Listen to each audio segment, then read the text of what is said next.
Ok, vamos seguir para o terceiro sinal. E antes de seguir para o terceiro sinal, do primeiro sinal, eu acredito que nós aprendemos que Jesus é o Senhor do nosso casamento e a alegria da nossa celebração. Esse é o futuro que todos precisamos ver em todos os casamentos, especialmente o nosso. Nós fizemos votos um para o outro. Isso significa que mesmo que surjam quaisquer outras oportunidades, elas serão recusadas. E recusados inclusive o pensamento da possibilidade da quebra da aliança ser uma opção. Sabe como é que isso às vezes é feito? Beth e eu tínhamos um combinado. Aliás, nós tivemos vários combinados no namoro.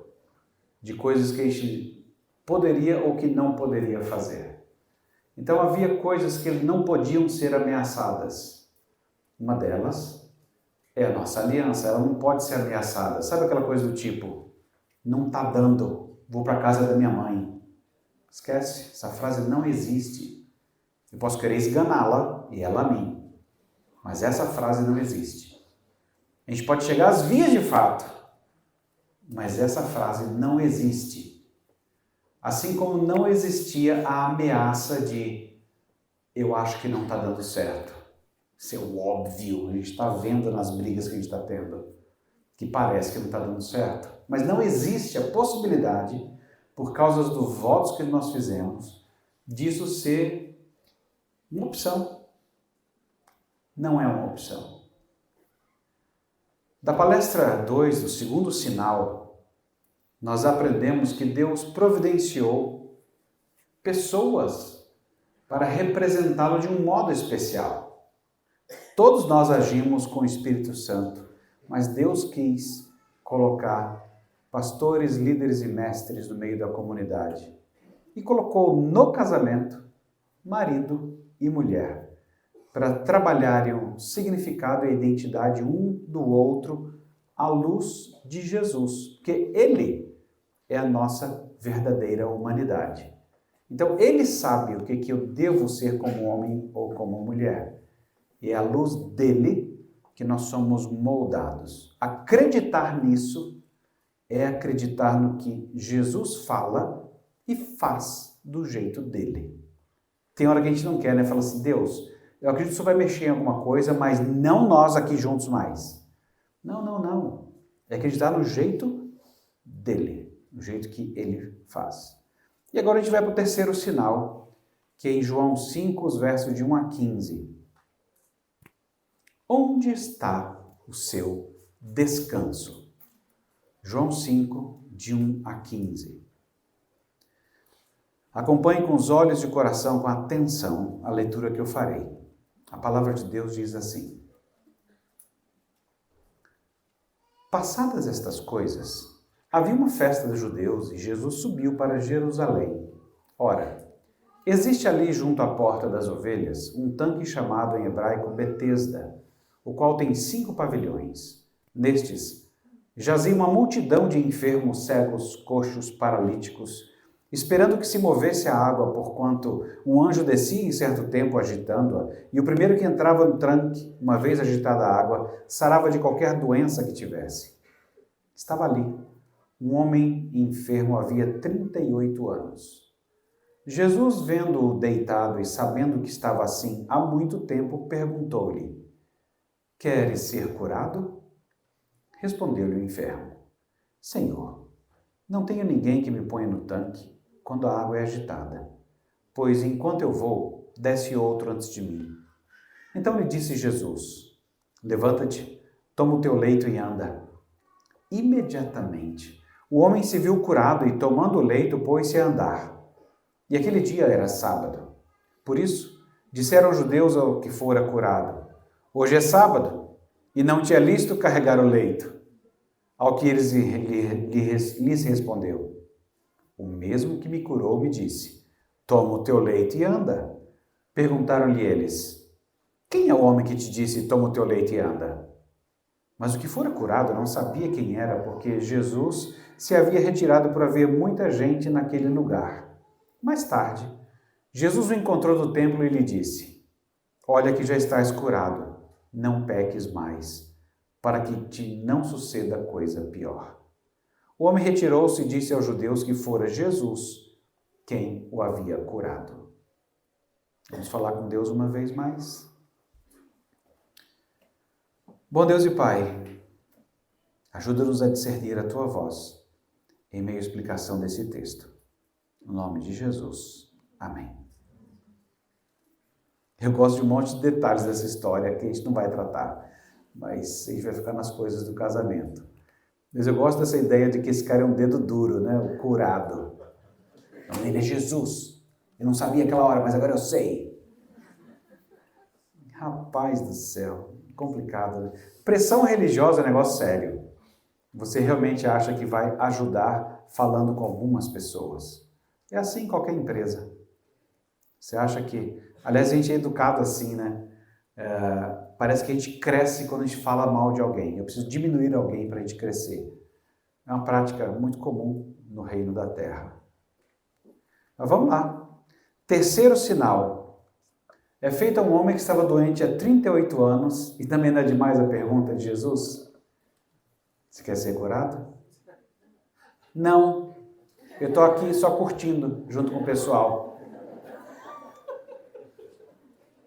Não estava pensando nisso não. Estou aqui só porque eu gosto de ficar com os meus amigos que estão aí procurando uma cura. Eu mesmo não estou interessado.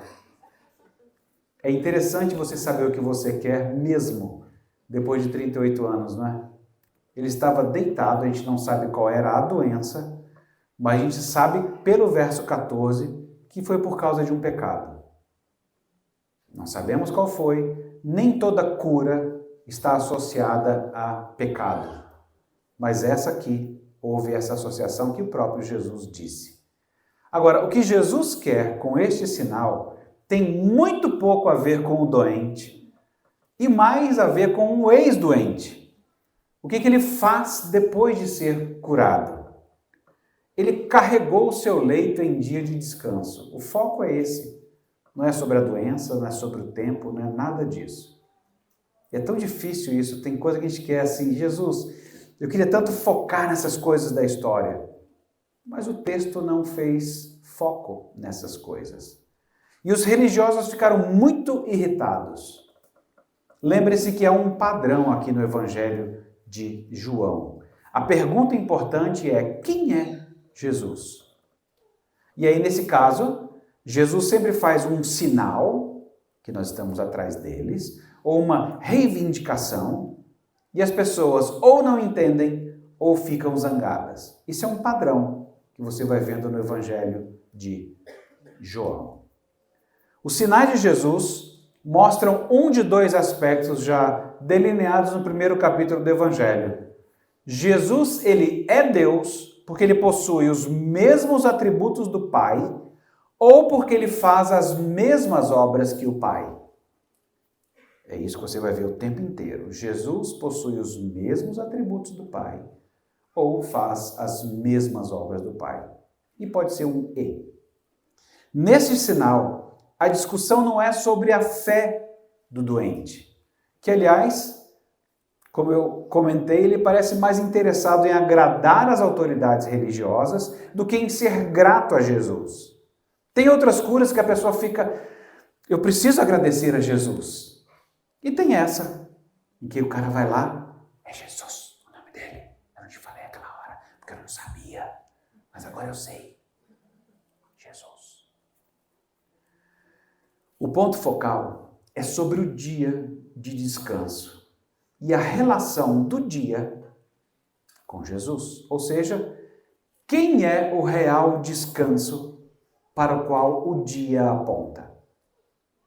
Quem que é o real descanso para o qual o dia aponta? Ou, com a nossa pergunta, quem é Jesus? E a resposta seria, ele é o nosso descanso. Esse é o que a gente pega mais rapidamente. Quem é Jesus? No nosso texto, ele é o descanso.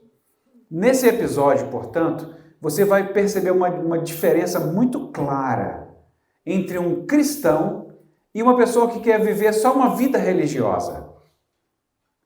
E cristãos, nós, crentes em Jesus Cristo, discípulos de Cristo, às vezes a gente tem uma vida muito parecida com a vida de um religioso.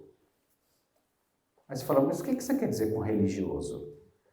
O religioso é uma pessoa que gosta dos rituais, cristãos até, e até de outros rituais, mas que pareçam oferecer a ele ou uma proximidade maior com Deus, ou benefícios da divindade, ou como 500 mil piadas já foram feitas nesse mundo brasileiro de alguém que tem um contato com o divino, alguém que sabe as palavras, o jeito, como se aproximar dele. Às vezes até no meio evangélico a gente tem isso, né? E que tem assim, todo mundo aqui ora. Eu não sei se eu posso assumir essas coisas. Todo mundo aqui ora, não é? Sim! Levanta a mão só para eu saber. Sim! Olha, vários crentes aqui. Mas pode ser que a gente fale assim, rapaz, todo mundo aqui ora, mas a sua oração parece ter um negócio assim, entendeu? Está mais perto. Eu não sei o que é. Eu vejo mais quilômetros de altura nela. A minha tá pulo de bola de ping-pong, entendeu? Tuc, tuc, tuc, tuc, tuc.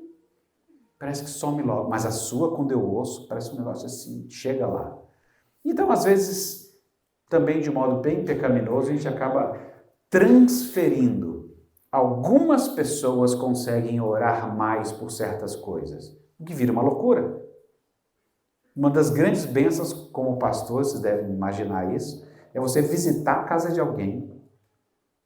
Assim, não que seja proibido, tá, gente? Não é nem proibido, eu só gosto. Acho muito legal. Quando eu vou visitar a casa de alguém e o maridão lá fala assim, vamos orar? E ele ora. Ele não tem que pedir para mim. É claro que às vezes uma deferência por ser um líder na comunidade, pode ter essas coisas, né? Crime nenhum. Mas eu gosto quando eu vejo o cabra puxar, fala assim, deixa comigo. Aqui o pastor sou eu. Fica na sua. Cara, gosto demais quando isso acontece. É o óbvio do óbvio. É assim mesmo. Eu não estou na minha casa. Tem um sacerdote nessa casa. E é bom poder descansar nisso. Nesse episódio, então, a gente vê essa distinção.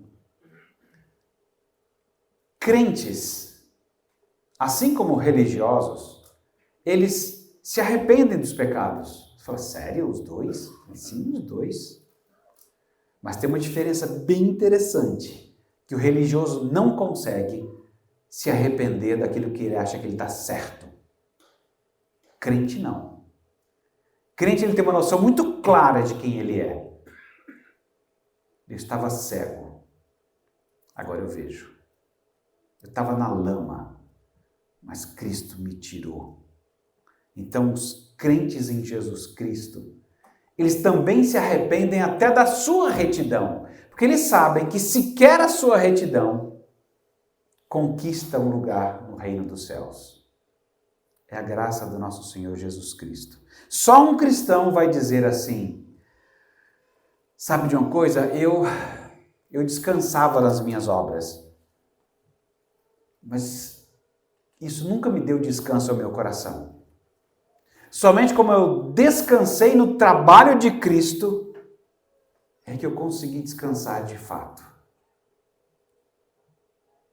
Porque Jesus é quem é o nosso descanso. Tem um bocado de casal que sofre um bocado com isso, por não descansar onde deve, que é em Jesus. E se vocês casais que ainda não têm filhos não aprenderem a lição, como pais, vocês também não descansarão em Jesus. E poderão imitar figuras como... Sabe, os pais eles precisam ter uma clareza muito boa de que eles não educam sozinhos. Lembra? Não estamos sozinhos aqui. É místico, né? Claro, o Espírito Santo habita na sua igreja. Nós não estamos sozinhos. Nós não fazemos isso sozinhos. é que às vezes nós queremos exigir uma resposta. Não fala assim comigo não. Sou teu pai. Exijo respeito. Pode ser que seja necessário um dia você falar isso. Não sei. Não sei nem se vai funcionar. Porque autoridade, respeito, eu devia pensar assim, cara, não vou nem me preocupar muito com isso, porque, sabe, desde a bênção de Abraão, quem faz o seu nome grande é Deus. Ele é quem cuida da sua reputação. E se alguém não estiver zelando por ela, é essa pessoa que está em prejuízo. E você não está fazendo isso sozinho. Às vezes é bom dar margem para o Espírito Santo fazer também.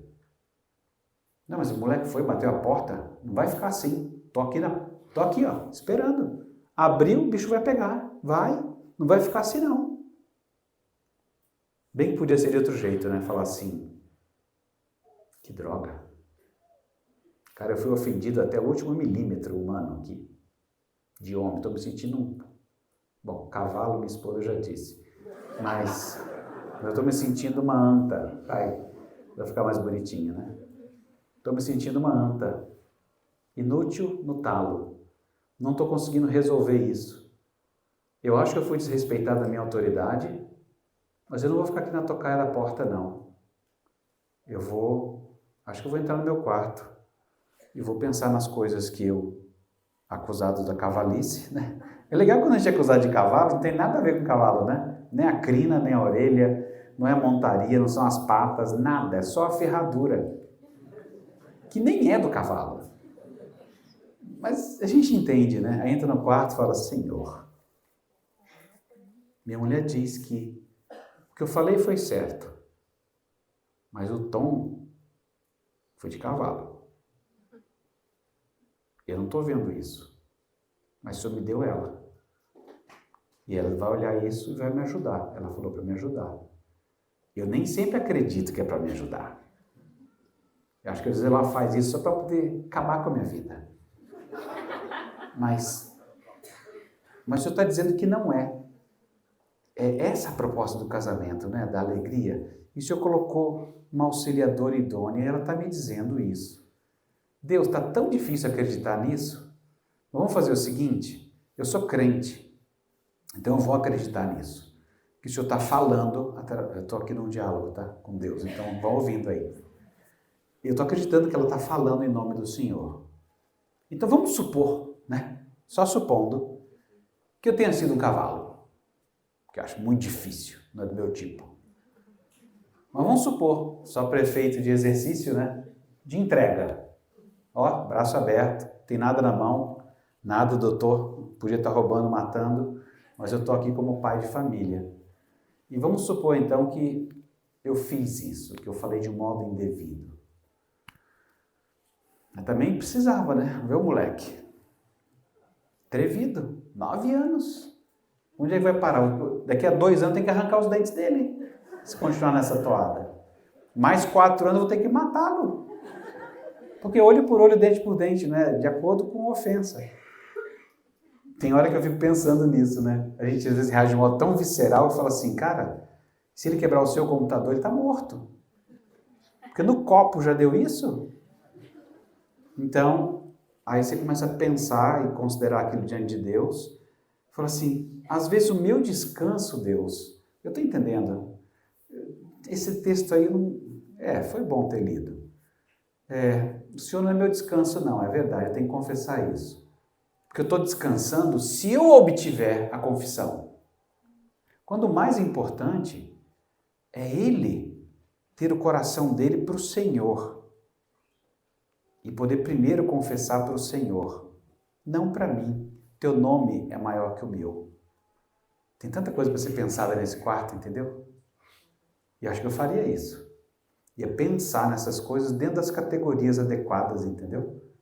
Porque a gente não está sozinho realizando essa tarefa. O Espírito Santo, ele está agindo no coração das crianças também. Não é tudo que depende de nós. O Espírito Santo também está trabalhando. E é tão bom quando você vê essa cena do cotidiano assim, Senhor, então, se eu fiz isso, significa que eu fiz tão errado que nem Moisés naquele dia. Vamos passar cola para eles para sair do Moisés daquele dia. Sabe aquele dia quando o Senhor falou para Moisés, fala a rocha para sair água? E Moisés já estava tão irritado que ele sentou a vara na pedra e falou assim, toma cambada, estão com sede? Bebe. Estava irritado, né? Já não estava aguentando aquele pessoal o tempo todo, Moisés. Ovelha, né? Parece gaivota, né? E ele não estava aguentando mais aquilo. E Deus chega para ele e fala assim, Moisés, você não santificou o meu nome. Olha isso. Só porque ele agiu que tem um nervosinho. Ele não santificou o nome de Deus. E Moisés acabou esquecendo quem que ele representava no processo de ser o líder. Ele representava Deus. Então ele estava mostrando para as pessoas que Deus é nervosinho, quando Deus não é. Então os pais, quando eles esquecem quem que eles estão representando, eles cometem o mesmo pecado que Moisés cometeu. E ficam irritados. Mas isso é a parte boa, identificar. E a parte mais excelente é corrigir. Então, eu vou ter que... Isso é a meditação do quarto ainda, né? Pensando nisso, que droga. Então, eu não fiz certo. Então, eu vou ter que pedir perdão para o moleque, né? Como eu pedir perdão para o moleque se ele aprontou? Então, parece briga de casal. Eles começam a brigar por uma coisa que vamos supor que, nesse caso, a esposa não tenha razão, que é muito difícil, né? Muito difícil. Vamos supor que num momento, num rasgo de, um vislumbre de, sei lá, glória, ela não tenha razão. Como é que você vai resolver isso? Às vezes você fica tão irritado, porque agora você está justo. E aí você fica bravo, extrapola, e aí, o que você tem que fazer?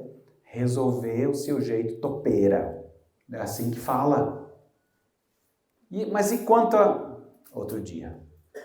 Dançou, neném. Vai resolver esse problema outro dia. Agora, você vai resolver o que você criou. E Deus vai conduzir o processo para resolver o outro. Então, naquele quarto, eu vou falar assim, droga, então tudo que eu tenho que fazer é fazer da minha parte o que eu fiz de errado. É isso? Mas e se ele não... Ei, descansa no Senhor, entendeu? Descansa. Você não está fazendo isso sozinho. Vai, faz o que você deve. Sai dali. Oi, filho. Papai quer... O quê?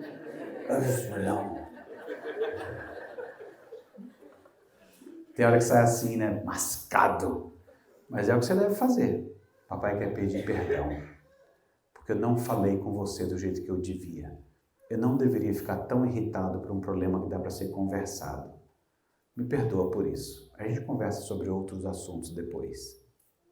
Sem ameaça, entendeu? A gente conversa outros assuntos depois. Não.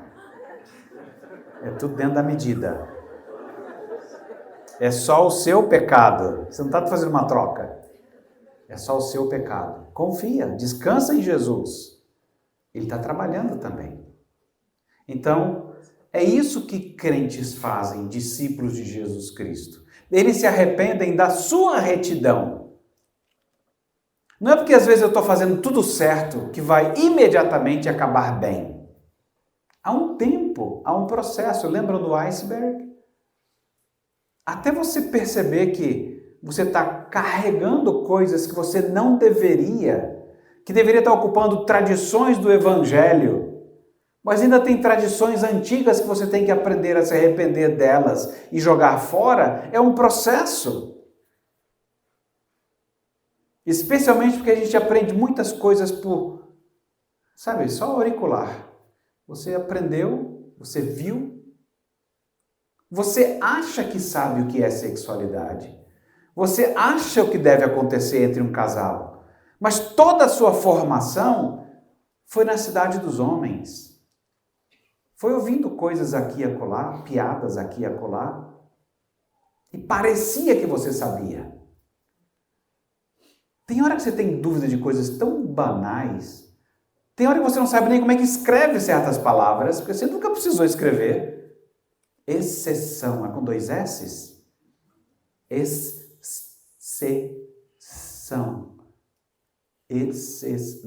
Não é só exceção. Não, X eu sei que não é, não tem nada a ver isso aí. Exceção. Tem hora que você tem muita convicção, não é? Mas você nunca perguntou, nunca precisou escrever, nunca precisou usar. Mas você tem uma ideia. E pode ser uma ideia tosca. Tudo menos X. É a sua ideia. É assim que você cresceu. Na hora que você precisar usar, faltou o X da questão. Cuidado. Então, não é porque a gente está fazendo tudo certo que vai acabar tudo bem. Tem um processo longo. Então, essa é a diferença. Mesmo que eu acredite estar fazendo algo certo, o meu descanso não é no que eu fiz. O meu descanso é em Jesus. Ele é o único que fez corretamente. Então, ele é o único digno em quem eu devo descansar. É estranho isso, né? Eu não descanso porque eu faço as coisas direito. Porque eu tenho até medo quando eu faço as coisas certas. Que eu posso, inclusive, fazer pela razão errada. Chegar e falar assim, e aí, Beth, o que você achou do jeitão que eu falei com os meninos? Foi bom, né? Eu sei. Não. Razão, pé. Reino dos céus, luz vermelha. Pé, pé, pé. Razão errada, razão não aceita. Glória de Deus não estabelecida. Adoração recusada. Fim de jogo. Game over. Tenta de novo. Joga a ficha outra vez. Vamos começar do zero. Confessa seu pecado. E vamos fazer todo o processo de novo. Entenderam a distinção que a gente faz entre onde ser discípulo de Jesus Cristo ou religioso? O religioso, ele não vai abrir mão. Eu fiz certo, eu exijo certo. Cá entre nós, quanta briga de casamento acontece, porque você aprendeu na rua, na cidade dos homens, mas você vive repetindo, não, porque minha mãe falou, aí vem a frase mágica. Não está evangelho nenhum, mas é a frase mágica. Não, eu faço como meu pai disse que, às vezes não é nem como meu pai disse, como minha mãe disse, mas como eu os vi fazer. E você quer replicar. Assim, às vezes, sem pensar mesmo. Aí fica difícil, porque você vai querer replicar um modelo que às vezes nem é bíblico. É um modelo que pode ser contestado. Nunca chore na frente dos seus filhos, por razão nenhuma, disse o velho deitado. Para não falar que é um velho ditado, né? Então, ou qualquer outra frase que você aprenda. Homem faz assim, mulher faz assim. Gente, tem dezenas dessas frases. E pode ser que uma dessas frases seja o seu evangelho. E você precisa revisitar essas frases e falar assim, eu preciso ter uma fonte melhor. Ainda bem que estou na Batista da Fonte. Porque aqui eu vou ter uma fonte melhor. E vai para o evangelho. Então, pessoas religiosas, elas podem até se arrepender do seu pecado, mas nunca das coisas que fizeram certas. Eu sou justo, eu exijo justiça. Ou então uma boa de família. Essa é ótima. Eu tolero muita coisa, menos mentira. Essa é ótima, não é? Você fala assim, cara, que evangelho é esse, maluco? Nossa, esse maluco já me custaria 3 dentes. Maluco? Pá! Tudo eu tolero menos mentira. Eu falo assim, eu achava que no evangelho era só o pecado contra o Espírito Santo que não tinha perdão. O resto tem. Então essa história de eu tolero tudo menos mentira é uma balela. mas pode ser um evangelho que chegou para você. E que talvez você viva por ele.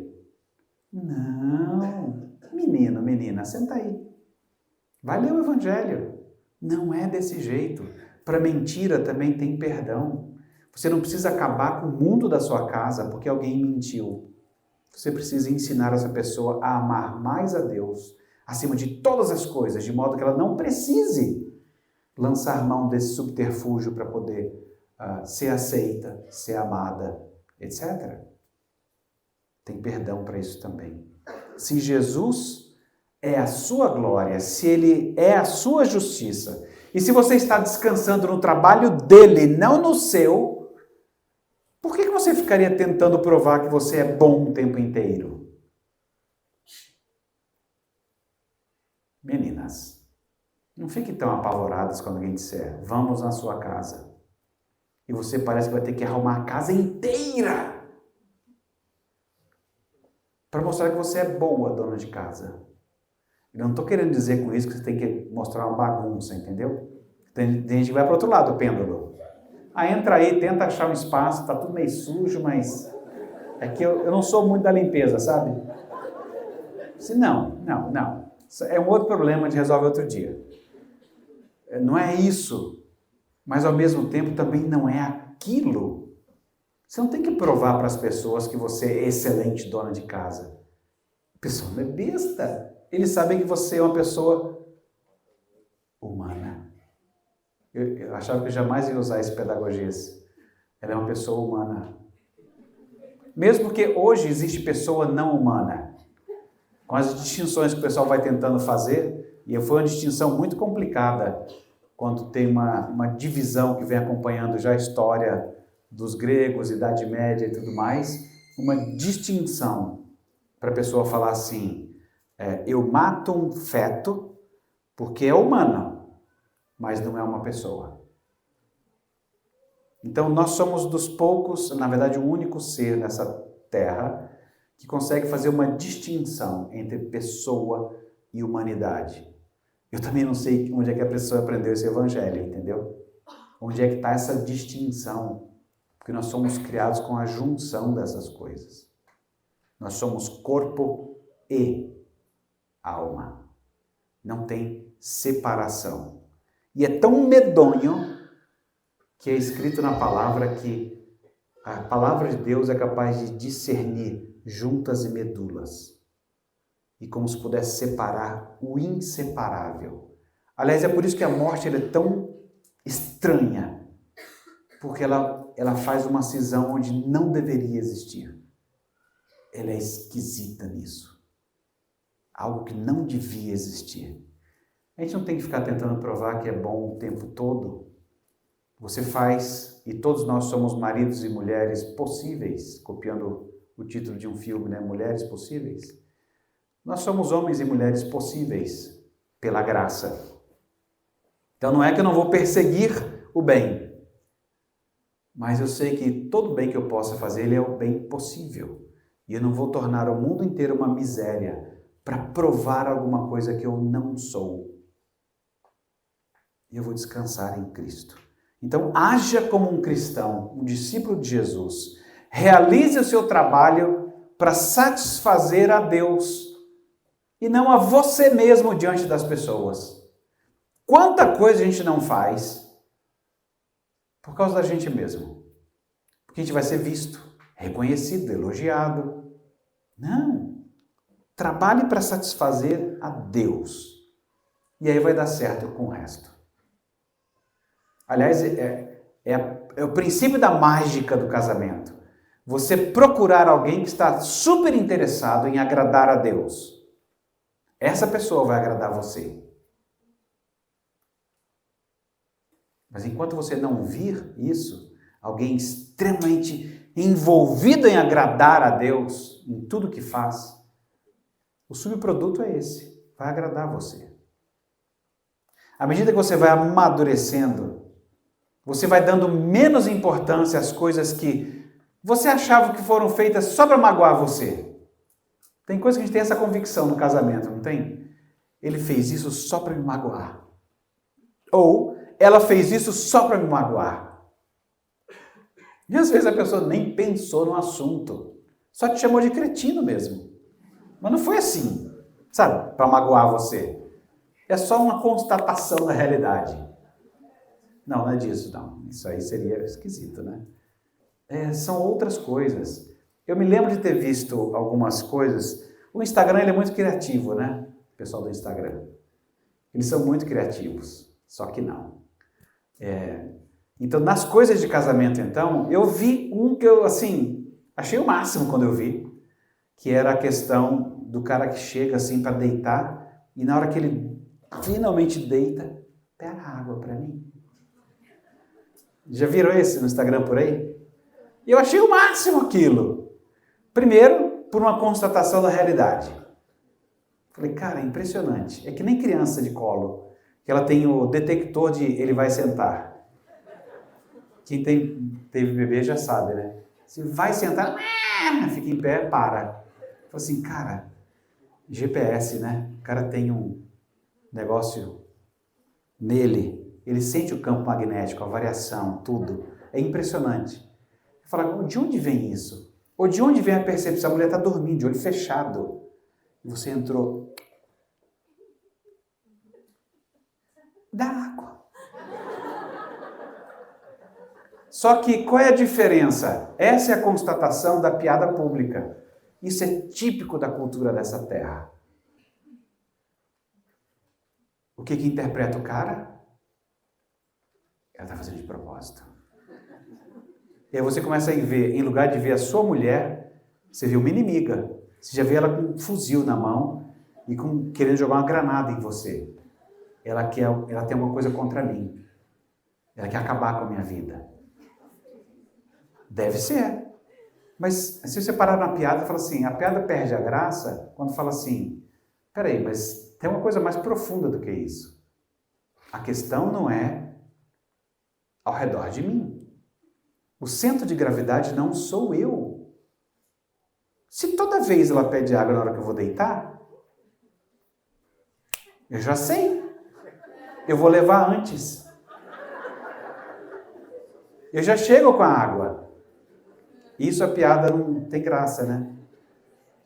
Você já chega com a água. No começo, você pode fazer de birra. Pode ser de birra. Deus ele vai cuidar de você. Você vai de birra. E a parte mais divertida seria se ela não pedisse água. Aí você ia jogar em você assim. Leva antes. E eu tenho certeza que Deus vai converter a sua birra em um gesto de amor. Você antes fazia de raiva. Você achava que era contra você. Você achava que foi feito para te magoar, para te provocar. Mas você tem um descanso onde ancorar. E o seu descanso te ensina coisas superiores a isso. Pode não ser sobre você, sabia? Pode não ser sobre você. E você ainda pode aproveitar essa situação e aprender a fazer isso por uma outra razão, que não seja raiva ou birra. Mas porque você ama, você traz.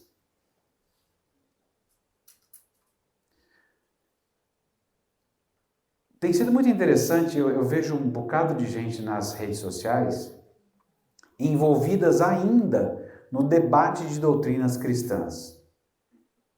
E é muito interessante porque ao mesmo tempo que a gente tem muita gente debatendo, brigando mesmo, nós ainda ouvimos o eco de Jesus falando assim, orai por mais trabalhadores na seara. A seara é grande, os trabalhadores são poucos.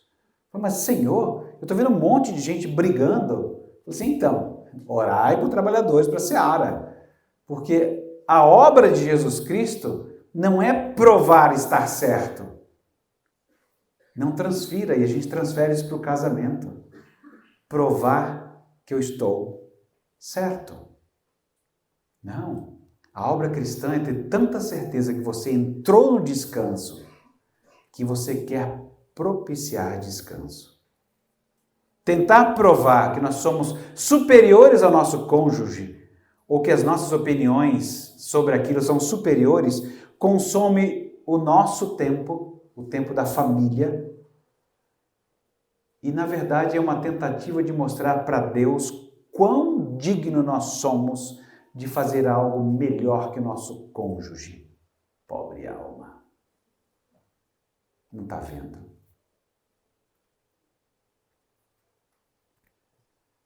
A gente precisa de mais pessoas que descansem em Cristo. Eu preciso. A gente acaba entrando nesse problema, que às vezes a gente precisa de mais do cônjuge presente. Então tem muita gente que vai brigar.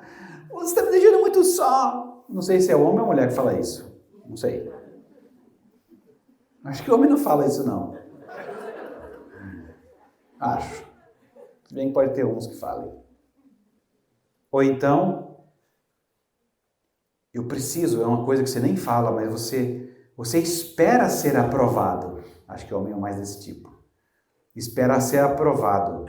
Ele ficou meses sem mover uma palha para ajudar em nada na cozinha. No dia que ele estendeu o pano para secar e não deixou embolado, ele falou assim, e aí? Gostou? Como gostou? Tem 4 meses que você não lava uma louça nessa casa. Agora você quer que eu te elogie porque você estendeu um pano? Mulheres, perderam a oportunidade de ganhar o marido.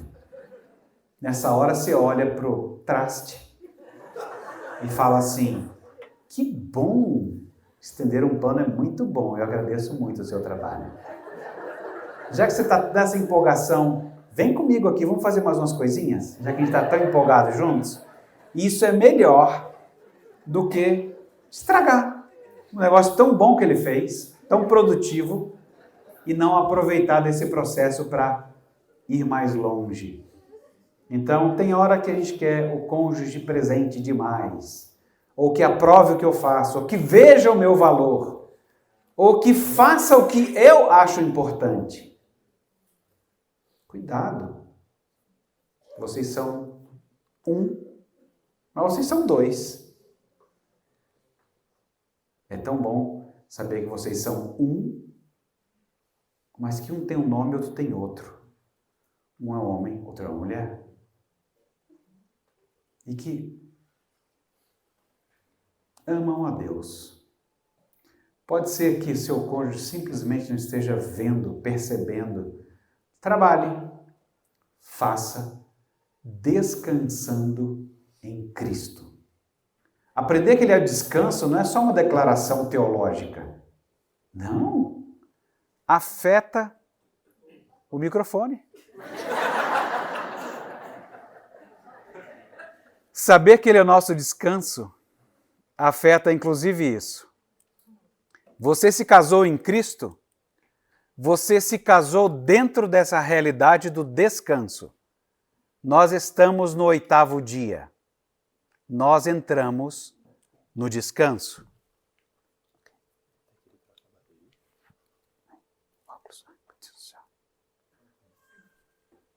Alô? Tudo bem? Deixa aqui, depois tem que tirar roupa e tudo. Vai ser meio chato. Não, precisa não, obrigado. Eu só tenho que lembrar que se eu falar aqui, tem que virar aqui. Descanso. Existem várias questões, eu não vou entrar nessas questões teológicas, mas eu acredito que a fonte também acredite que Jesus é o descanso.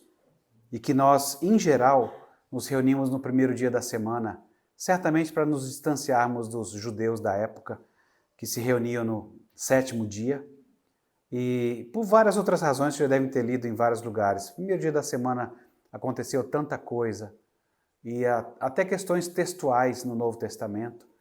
Você vai encontrar expressões gregas do tipo miaton, sabaton, que é no primeiro dia da semana. Foi engraçado você usar o sabaton para falar do primeiro dia da semana. Então, o primeiro dia da semana era o dia de descanso que eles se reuniam. Apesar de ter tudo isso, existe um argumento que poucas vezes é usado, que é o argumento do Antigo Testamento, E se eu fosse vocês, eu leria mais Êxodo e Levítico para isso, e até um pouco de Números. Parece receita, né, doutor? Leia um pouco de Êxodo, bastante de Levítico e mais um pouco de Números. E aí então você vai perceber como é importante o 8º dia. Há várias coisas extremamente importantes até o 7º dia. Mas haveria o 8º dia, que para nós é o primeiro. E no 8º dia coisas muito especiais aconteceriam. Pois é, você se casou em Cristo. Você se casou dentro da realidade do 8º dia. Você está dentro do descanso. Não vamos então deixar que outras coisas entrem no lugar do descanso, porque não são. Se vocês já perceberam, quando vocês lançam mão de qualquer outra coisa, instituição ou pessoa, para ser descanso, você descobriu que não está descansando coisa nenhuma. As primeiras coisas que você quer quando volta das férias é descanso. Por quê? Porque a gente estava junto o tempo inteiro. Pandemia. Muitos casamentos acabaram porque a pessoa teve que ficar junto. Eu casei, mas para cada um trabalhar na sua empresa. Vem esse negócio dos dois fazendo home office, não. Se for home office, então, vamos alugar um espaço? Você aluga num lugar longe, eu trabalho aqui. E a gente se vê de vez em quando. Achei que foi muito boa a pandemia nesse sentido. Mostrou para muitos de nós que nós estávamos com a âncora do descanso no lugar errado. Não era nem âncora, era de madeira. Você jogou na água achando que ia para o fundo, está lá boiando. Não está te ancorando em coisa nenhuma. A correnteza está te levando e você não está nem percebendo. A nossa âncora está ali. A única pessoa de quem eu preciso aprovação não é do meu cônjuge. Não vai pensando besteira, fala assim, não precisa da sua aprovação, tá? Não, é mais forte do que isso. A única aprovação que eu precisava, nós já ouvimos por causa de Jesus Cristo. Este é meu Filho amado, em quem eu tenho todo o meu prazer. E a todos que ele chamou para fazer parte da sua família, nós já ouvimos isso. Você é um filho e uma filha amados, em quem Deus tem todo o seu prazer. Apenas continue descansando nele. Deus disse para Jesus, e Jesus morreu no nosso lugar, nos representando, a fim de que essa frase chegasse aos nossos ouvidos também. Por causa da justiça e da retidão de Jesus, nós também somos os filhos em quem Deus tem todo o seu prazer. É bom saber disso, não é? De que eu não estou tentando provar nada para ninguém. Fala assim, você quer dizer? Se você quiser brigar, eu vou te dar uma dica. É fácil. Você fala assim. Você vê com essa conversinha de Bíblia, né? Ouviu o pastor ou está se achando? Tá, mas eu vou te dizer uma coisa. Vou te dizer, senta. Senta. Agora eu vou falar. Você não me deixou falar? Quer brigar? É desse jeito que faz, tá? Então, e fala assim, é o seguinte, você acha que Deus morreu por você, verme? Vai assim nesse tom que ajuda. Isso vai trazer, a pessoa vai perceber que ela está pecando. E ela vai confessar então o pecado. Se você quiser brigar desse jeito, esse é um jeito top. Entendeu? Vai dar tudo certo. Vai desmoronar tudo, vocês vão se matar, vai ser lindo. Então, o que Deus disse é verdade. Nós somos as pessoas em quem Ele tem todo o seu prazer. E você acha que Deus não está vendo quem é você? Ele está vendo você. Ele não está aprovando tudo que você faz, mas por causa de Cristo. É por isso que Ele é um nome. Por causa dele, Ele tem todo o prazer em você. Isso deve produzir na gente um carão, assim, de falar assim, meu Deus do céu, Ele tem prazer em mim. É melhor fazer do jeito dele. Descansar nele. Não adianta alguém me dizer dos cônjuges de falar, eu sei quem você é. Assim, Deus também sabe. Parece que eu também sei. Parece que eu não estava sabendo muito bem. Mas agora eu estou sabendo. Aliás, o Evangelho, Tim Keller gostava de falar isso, e é bem isso mesmo. A boa nova do Evangelho é que ele fala de dois jeitos assim. Um jeito é, o Evangelho te faz saber que você é bem pior do que você imaginava ser. E parece que os cônjuges sabem bem disso. A gente consegue ver no outro coisas bem piores que ninguém na igreja viu. E a coisa mais horrorosa que tem é trair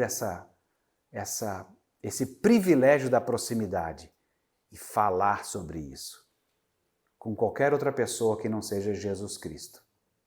Deus te deu o privilégio da proximidade não é para você expor a pessoa, porque você também tem os seus pecados expostos na proximidade. Mas é você saber a quem você deve buscar e confiar. Dizer um para o outro as coisas quebradas ainda não é toda a vantagem. Mas é parte do Evangelho. Nós somos bem piores do que a gente pensa ser. Então, cônjuges, acreditem no que seu cônjuge diz. Porque a gente costuma ser bem pior do que a gente acredita ser. E a outra parte do Evangelho é: você é muito mais amado do que você jamais imaginou. Porque é muito difícil ser conhecido e ser amado. Exatamente porque é conhecido. Acho que é um dos grandes medos que nós temos até de sermos, de fato, quem nós somos. Medo de ser amado, se as pessoas souberem quem nós somos. Pois Deus sabe quem você é. E Ele amou você profundamente. Quando acontece uma aliança de casamento, pode ser que a pessoa nem soubesse, mas ela vai sabendo. Mas isso não produz, ao contrário, em lugar de produzir desprezo e falar assim, que horror, olha com quem eu casei. Põe um espelho na sua frente e depois fala de novo a frase. Que horror, olha quem eu sou, com quem ele ou ela casou. Sabe? É dos dois lados. E os dois têm que se lembrar que são bem piores do que a gente costuma imaginar, mas muito mais amados do que a gente jamais sonharia. Deus nos amou de fato. E esse é um sofrimento porque tem um bocado de gente tentando descansar do seu passado, descansar da vergonha do seu passado. Mas lembra, isso foi pago por Jesus. Se você já falou sobre isso, isso já foi pago por Jesus. E ninguém vai exigir dois pagamentos pelo mesmo pecado. Especialmente Deus não vai fazer isso. E lembre-se que o caminho natural da confiança em Jesus é mudar a partir disso. Deus me perdoou. Lembra? Eu posso não estar sentindo nada. Nem um apito tocou, não teve nada. Mas eu acredito no que ele disse. Ele me perdoou. Bom dia. Segue a vida. Continua a fazer as coisas que você deve. No nosso texto, o que aconteceu? Os religiosos, judeus, não entenderam e se encheram de ira. É o que a gente faz quando a gente quer arrebentar a aliança. A gente se enche de ira, porque eu quero descansar de tudo, menos em Cristo. Lembra? Não tem gente que às vezes não vai ao cultuar a Deus, porque fala, estou cansado. O que você fez? Dormiu. E vocês viram a propaganda nas coisas antigas? É colchões Probel? Não tem um lá? Coisa bem antigona, os hotéis faziam propaganda do colchão que usava. Colchão de molas. Aí você fala, isso é que é descanso. Sério?